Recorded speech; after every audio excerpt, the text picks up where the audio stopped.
In this presentation, I will primarily discuss the nature of time, whether one prefers one-dimensional linear time or five-dimensional cyclic time. Time retains the following qualities. From the numerical point of view, time is the number 0 in opposition to light, which is the number 1. Time may be looked at as the fourth dimension, but truly is the 0 spatial dimension. And finally, that time truly is an illusion. In part 1, I will address the secret of 0, which is time, the secret of 3, the secret of 4, the sine wave, the solar year, and circling the square.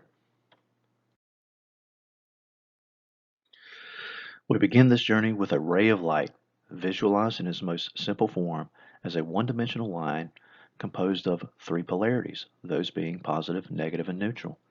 The point of neutrality corresponds with the 0-point crossing of a sine wave, which is the absolute middle. In order to unfold the inherent information contained within, we will explore the light ray from various points of view. The wave is naturally arranged in a 3:1 ratio, to which we have inverted or unfolded into a 1:3 ratio. Notice that the fourth polarity is hidden within and just begins to reveal itself. And with a simple expansion of information, a family of geometric point of views are rendered, each containing the self-evident truth rooted in light, which stands as evidence of itself. In these two-dimensional points of view, we can physically see and thus mentally process or understand the fourth polarity, which is the neutral polarity, and its nature of balance and harmony within the three, which is also neutral. As we continue to expand from the numeric and geometric and into conceptual points of view, the synchronistic, balanced, and harmonic quality of light remains an inherent and self-evident truth.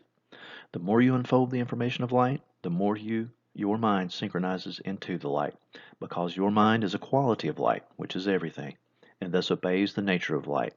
In other words, you, individual light, are beginning to recognize yourself, the light source, through focus and clarification, which is clearing your mental eye.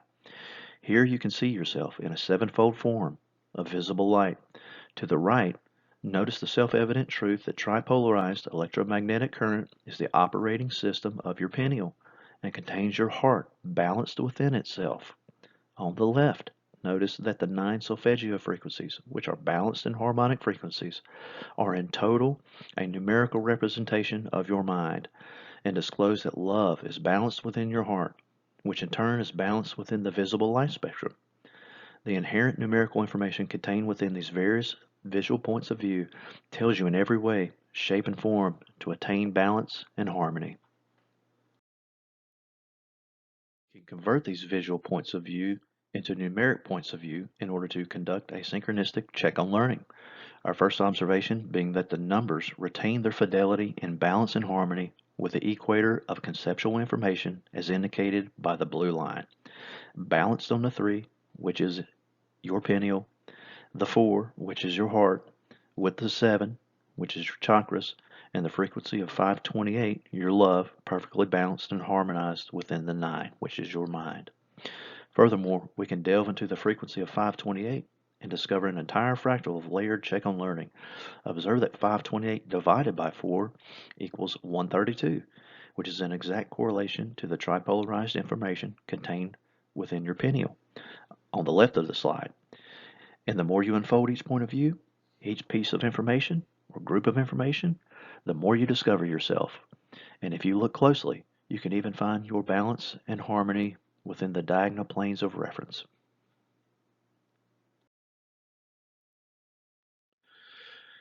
And just as we have exhaustively evidenced the 3 within the 4, so it is the same with the zodiac, as above, and the root sine wave, so below, as both are identical in quality, only varying in points of view and orders of magnitude or degrees.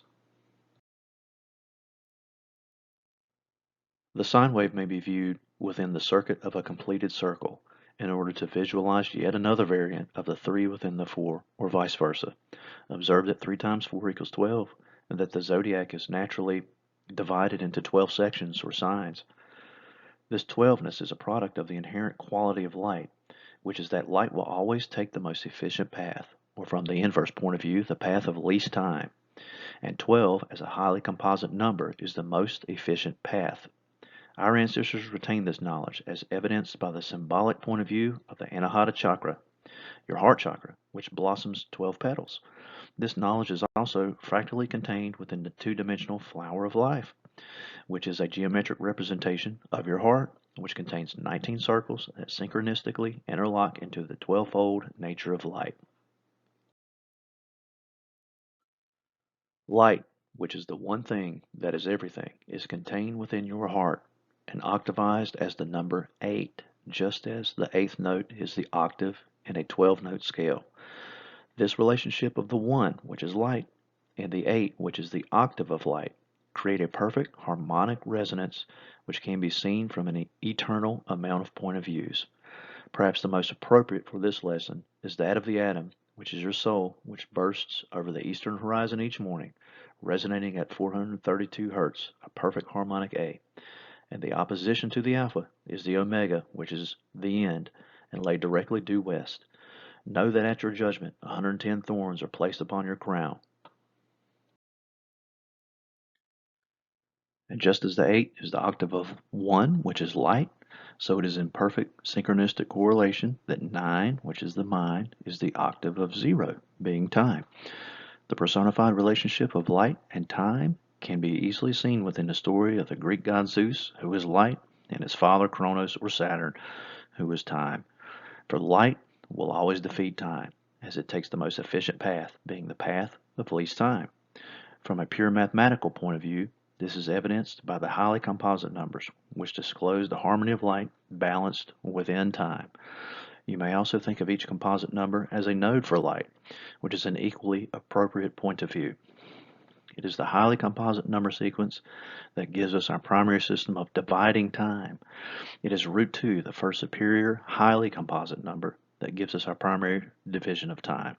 And it is root 6, the second superior highly composite number, that gives us the sexagesimal root division of time, in which system we can see that Saturn, the sixth planet, which bears the hexagram, the Star of David, on its north pole, exalts in the divide between the 6 zodiacal signs above and 6 below.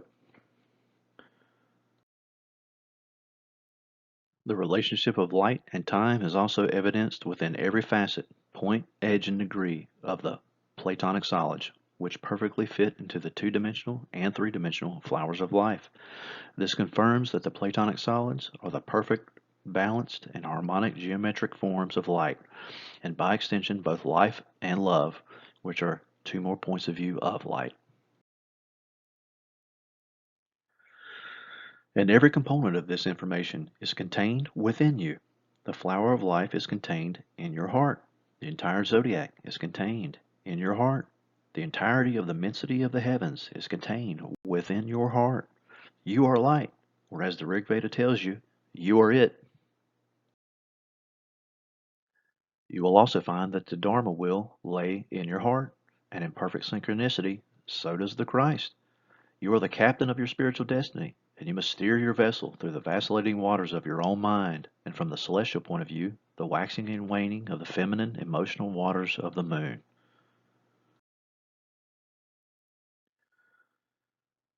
The earth is your heart, and represented by the number 4. In it, you can see the 4 corners, the 4 horsemen, the 4 dragons, the 4 winds, 4 rivers, and many, many more. Your heart produces the year, as it is your heart that yearns for you to hear and listen with your spiritual ear, being your heart. In the square of Pegasus, you will find the threshing floor, the field which Abraham purchased for his family, and also the field of Enki, the Sumerian lord of earth, whose symbol is the goatfish, Capricorn, cardinal earth, into which your soul, El Sol, the sun, is born. And as the number 8, it is the sun, your soul, who is the Christ born on Christmas, and the same as the number 1. You are Mars exalted, Adam, the first man, the red man, born of red clay, of cardinal earth. You are Re, or Ra, born of the first ray of the new rising sun, directly due east, and circumscribe the great circle of the sky. And from the point of view of the solar analemma, you are born of the Virgin on 29 August, while Joseph is in exact 180-degree opposition on 15 April and away paying taxes on tax day. A fractal of your sacred feminine polarity is visible in the relationship of the feminine luminaries, being the Moon, Venus, Sirius, and Vega. Whereas the Moon is the brightest moon in the sky, so it is that Venus is the brightest planet, Sirius is the brightest star, and Vega is the brightest pole star.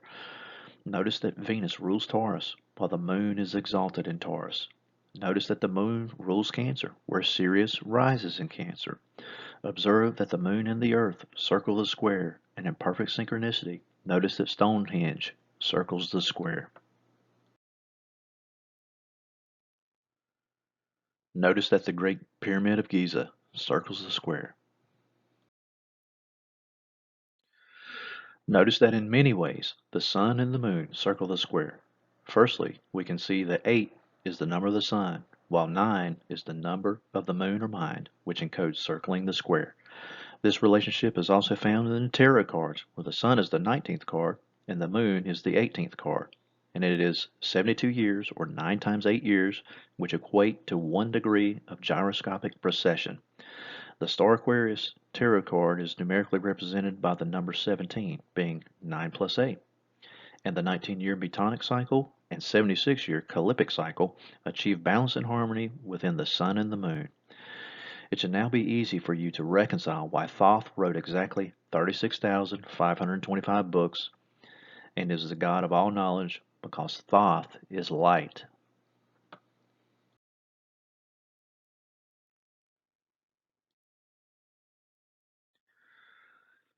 Tropical and sidereal calculations are conjoined fractals.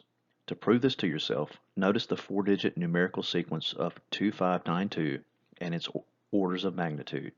Observe that the 25,920-year great year in tropical astronomy differs only in order of magnitude to the synchronous 25,920,000-year Zodiacal in sidereal calculations. Thus, each system is intimately linked as a fractal of one another. Here you can see the motion of the Sun and Earth around the Milky Way galaxy. The Sun traverses the 12 signs of the Zodiacal age in a 25,920-year oscillation along the path of the plane of the ecliptic. When the Sun and Earth traverses above the galactic plane, you enter the age of Aquarius. When the Sun and Earth descends below the galactic plane, you enter the age of Leo. The path of the galactic ecliptic and its perpendicular galactic polar axis are seen in the fixed cross of the zodiac, outlined in purple. The fixed cross begins or ascends with Aquarius, the man, due east, and ends or descends with Leo, the lion, due west. The wave amplitude or galactic polar axis is Taurus, the bull, and below Scorpio or Aquila, the eagle. In the Old Testament, you will find that the fixed cross is in Ezekiel's vision, and in the New Testament, you will recognize the fixed cross as the 4 Gospels of Matthew, the man, Mark, the lion, Luke, the bull, and John, the eagle. And if you align the 25,920-year galactic year, which begins with Aquarius, with the 365-day solar year, which begins with Aries, you will have attained a proper alignment of these 2 wheels. We can check that Aries, the 1st house, and Aqua Aries, or Aquarius, the 11th house, are interlocked from the numerical point of view, and also that the signs of Scorpio and Virgo are interlocked in a sacred marriage from the symbolic point of view. The zodiacal signs of the fixed cross and their corresponding luminaries are fractal personifications of many primary deities. At the top left of your slide, you can see that Mercury is exalted in Aquarius. Some of his incarnations are the 3 wise men, the Mercurial Merkaba, the Sumerian god Nebu, Nibiru, Hermes, Thoth, Odin, who wields the single eye, and as the eye of providence. Some of his symbolic expressions are as the caduceus, the pine cone or pineal, and the cock or rooster. In 180-degree opposition to the bottom right of your slide, you see that Leontocephaline, who is also Yaldabaoth, holds 3 mercurial symbologies under its feet as he descends below the western horizon with your consciousness. Orienting yourself to the bottom left of the slide, you see that Aquarius is ruled by the constellation Orion and the planet Uranus, which is heaven, who is also known as Matthew, Paul, Apollo, Apollonius of Tyana, Ezekiel himself, John the Baptist, Oannes, Uranus, Orion, Anu, Osiris, Shu, Vishnu, and Indra, to name only a few. Directly due north, We find Taurus, which is fixed Earth, ruled by the constellation of the Pleiades, the moon exalted, and Venus as the planetary ruler. In Islam, it is Buraq, the winged horseman that carries the Prophet Muhammad to the heavens during his night ascension. In Christianity, this is Luke the bull, and in Egyptian, it is the Apis bull at the apex. And in Hinduism, it is the flying white Kamadhenu cow who grants her owner whatever he desires as she emerges from the churning of the milk ocean. As Taurus or fixed earth, she dwells in Goloka, your heart, the supreme abode of Krishna. You should now understand why Krishna formed a human pyramid to get the magical milk. The Hindus worship cows on Fridays, which is Venus's day, and every cow to a pious Hindu is regarded as an avatar or an earthly embodiment of the divine Kamadhenu cow, who is also the three-horned bull of Dharma, who stands upon 4 legs in the Satya Yuga, 3 in the Treta, 2 in the Dwapara, and just 1 leg in the Kali Yuga. A complete description of the 4 yugas and their characteristics are found within many sacred Hindu texts. I would advise you to read these sources for a fuller understanding, as the main purpose of this presentation is to reconcile the seeming difference between the 25,920-year tropical year and the Hindu 4,320,000-year Mahayuga cycle. Observe that when the Mahayuga cycle is scaled to 100 in order of magnitude, each Yuga cycle fits into an equal division of the tropical year. Here you see a scaled version of a Satya Yuga and a Dwapara Yuga. And observe that 2 Treta Yugas equal 25,920 years and fit perfectly as well. And a Dwapara Yuga fits in perfect triplicity inside the tropical great year. And lastly, that a scaled Kali Yuga gives us a division of 6 equal sections of 4,320 years that we see the cube form or dice, which has 6 sides, and in every way in perfect harmony and balance with the natural sexagesimal system of the superior and highly composite number 6. And the 4 yugas, which is the Krita or Satya, Treta, Dwapara, and Kali, are synchronous with the throws of an Indian game of long dice, marked with 4, 3, 2, 1 respectively, as described and thus evidenced in the Rig Veda, the Atharvaveda, the Upanishads, the Ramayana, the Mahabharata, and the Puranas. This knowledge solves both the division and orders of magnitude of the Mahayuga and only leaves the problem of the difference in the length of time between the 25,920-year tropical great year and the sidereal, properly scaled 43,200 Mahayuga. And we will solve this final problem by understanding planes of reference. If we take a 4,320-year section and rotate this section to the perpendicular plane, and then expand to 100 times in order of magnitude, this section synchronizes with a complete 4,320,000-year Mahayuga cycle, aka a Chatur Yuga. This point of view consists of the 320,000 years divided into the ratio of 4,321 of the 1,728,000 year Satya or Krita Yuga, the 1,296,000 year Treta, the 864,000 Dwapara, and the 432,000 Kali Yuga. Please observe that the Mahayuga begins with a unit sequence of 432, applies a ratio of 432, and ends with a unit sequence of 432, that is 1/100th, the order of magnitude of the beginning unit 432. In other words, the natural sexagesimal system of time is in perfect balance and harmony, and we can check our learning by noticing that the Dharma bull, which is directly associated with the yugas, stands directly due north on its 4, then 3, then 2, then 1 legs. Thus, the 25,920-year tropical great year plane of reference and the sidereal 4,320,000-year Mahayuga cycle plane of reference are synchronistically interlocked and reconciled. Now, our plane of reference, we can see that the 2 ages in the Zodiacal year are 1/100th of a Mahayuga cycle, and 10/100s or 1,000 Mahayuga cycles constitute 1 Kalpa, which is 4.32 billion years, a day of Brahma. And 1 month of Brahma, or 30 days, equals 259.2 billion human years.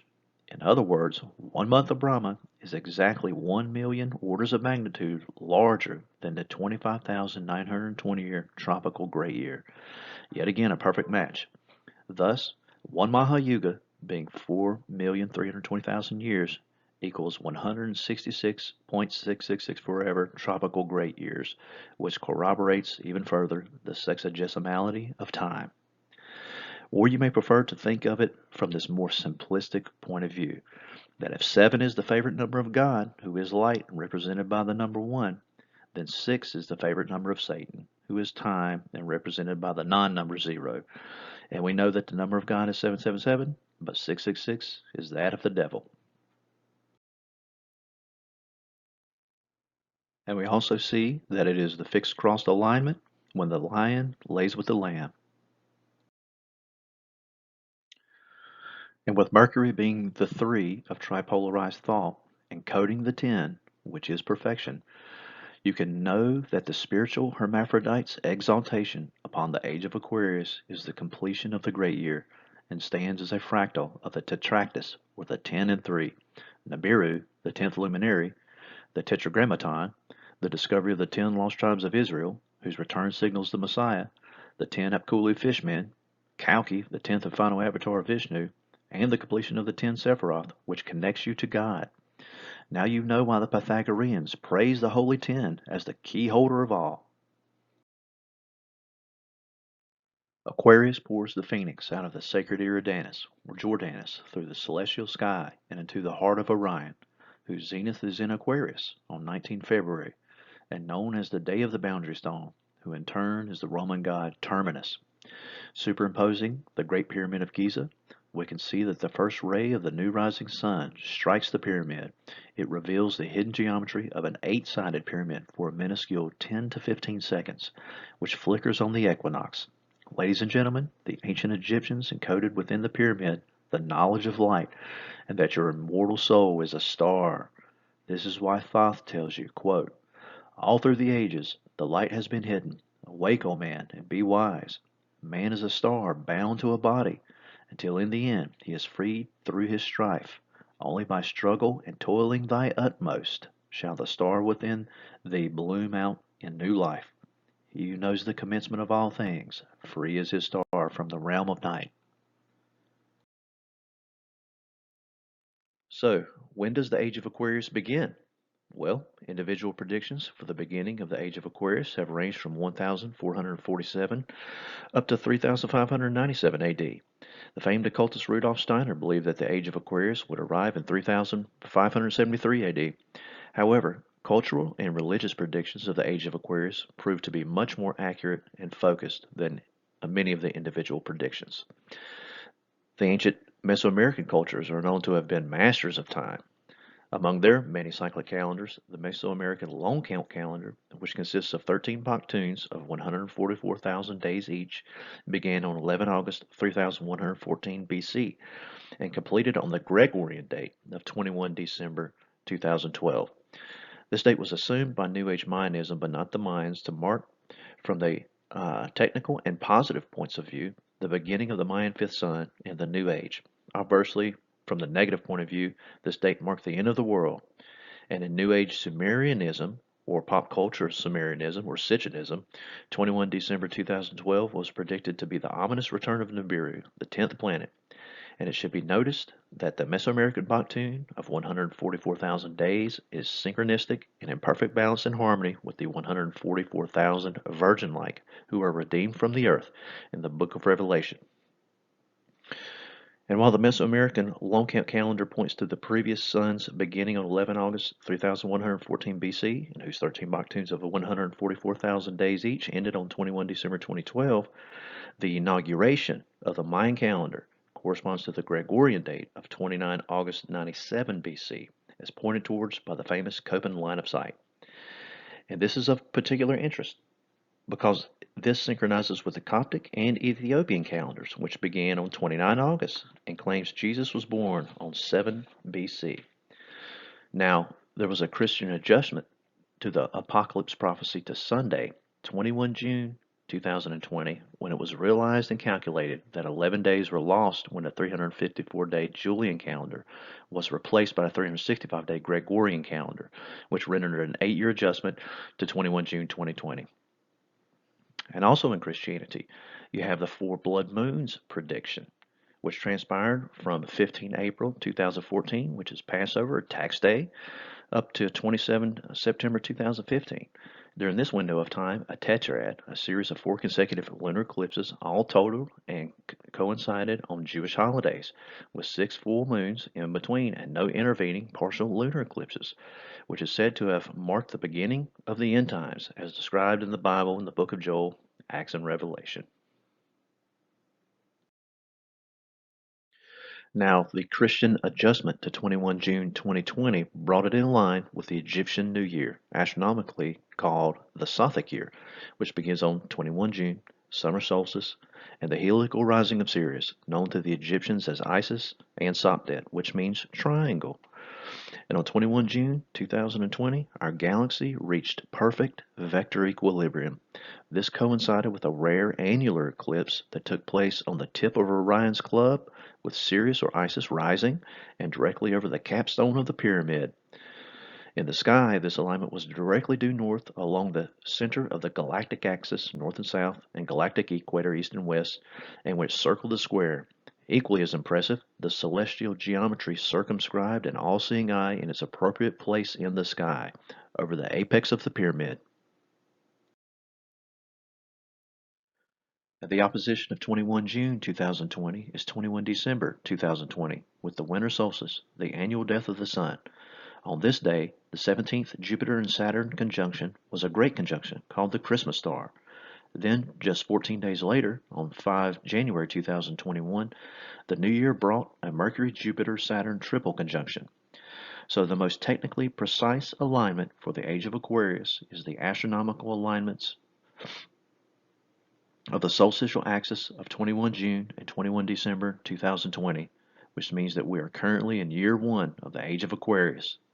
It should be noted that from 2012 with New Age Mayanism and Sumerianism to 2014 with the 4 blood moons prophecy and to 21 June 2020 with the Egyptian New Year, this 8-year swath of time in the 25,920-year cycle means that all of these cultures and many more were 99.999% accurate in predicting the beginning of the age of Aquarius, with the exceptions of the Christian adjustment and the builders of the Giza Pyramid, who were both 100% accurate. Congratulations.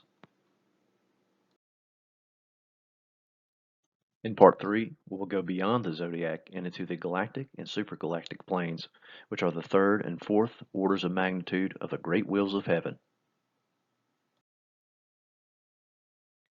While it takes the Sun 25,920 years to complete one oscillation up and down the path of the galactic plane, it takes the Sun approximately 225 million years to orbit the galactic plane, with the galactic central axis being Arcturus, the galactic North Pole star, and Sculptor, the galactic South Pole constellation.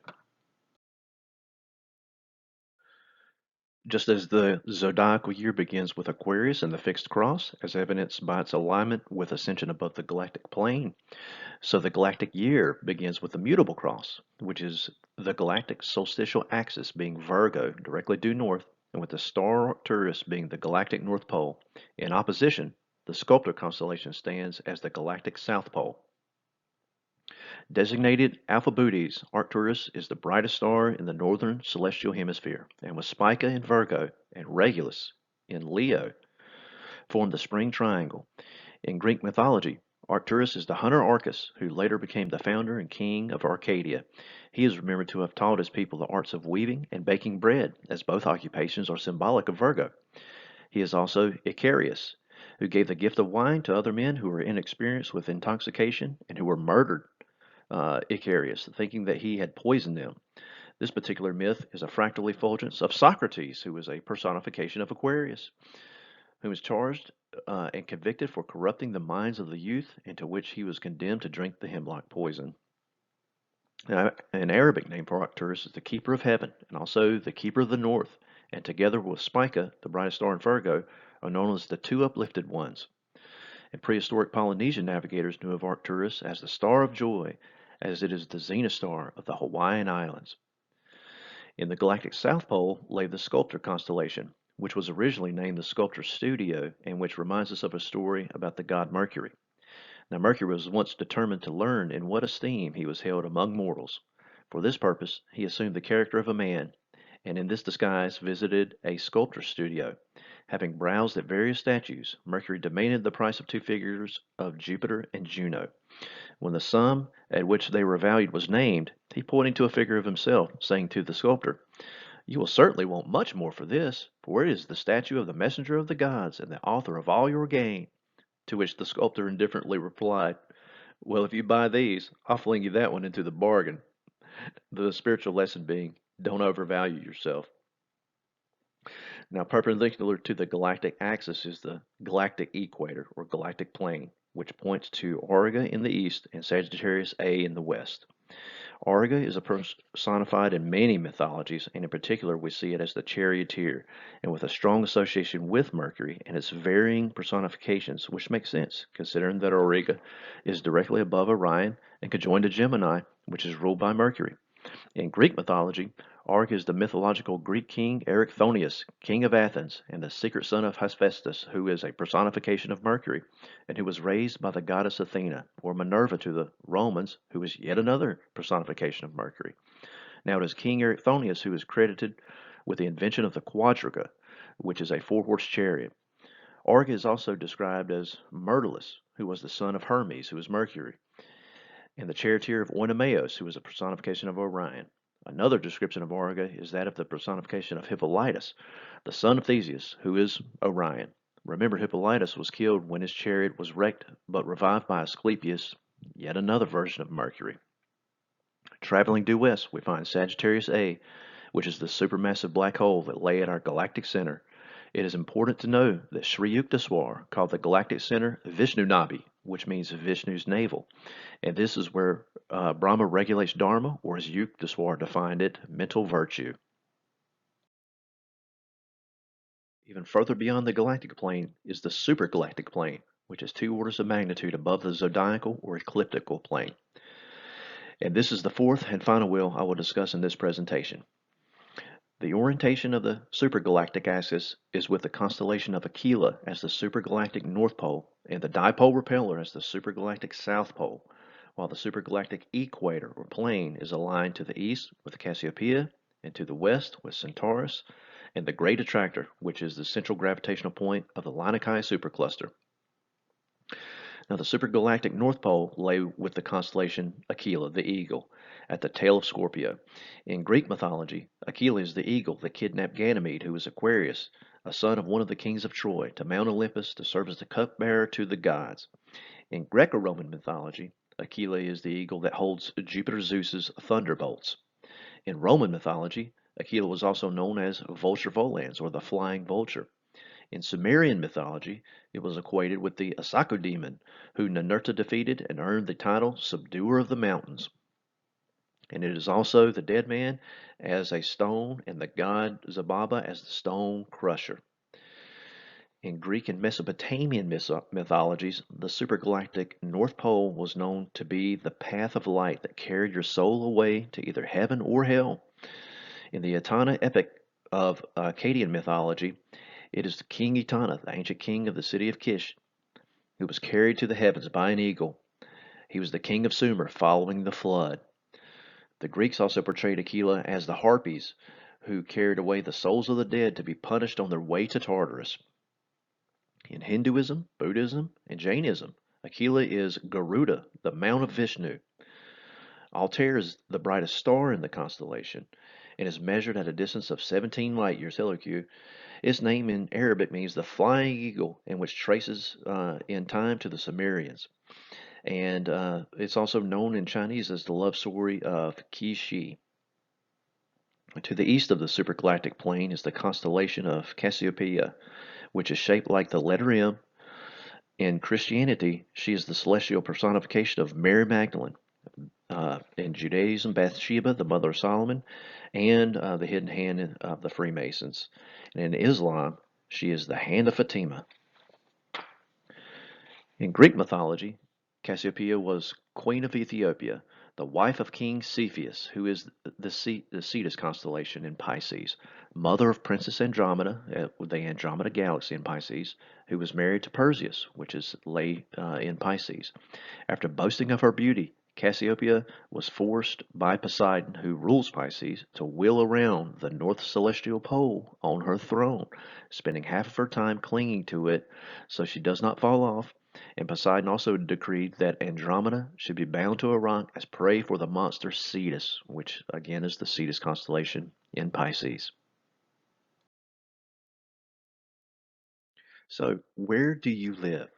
Well, from an astronomical point of view, and beginning from smallest to largest, you live on Earth, in the solar system, in the Orion spiral arm of the Milky Way galaxy, in the local group, part of the Virgo supercluster, which is a component of the Lionice supercluster, and in turn, part of the Pisces Cetus supercluster complex, which is a galaxy filament, one of the largest structures in the universe, and which form the boundaries of voids.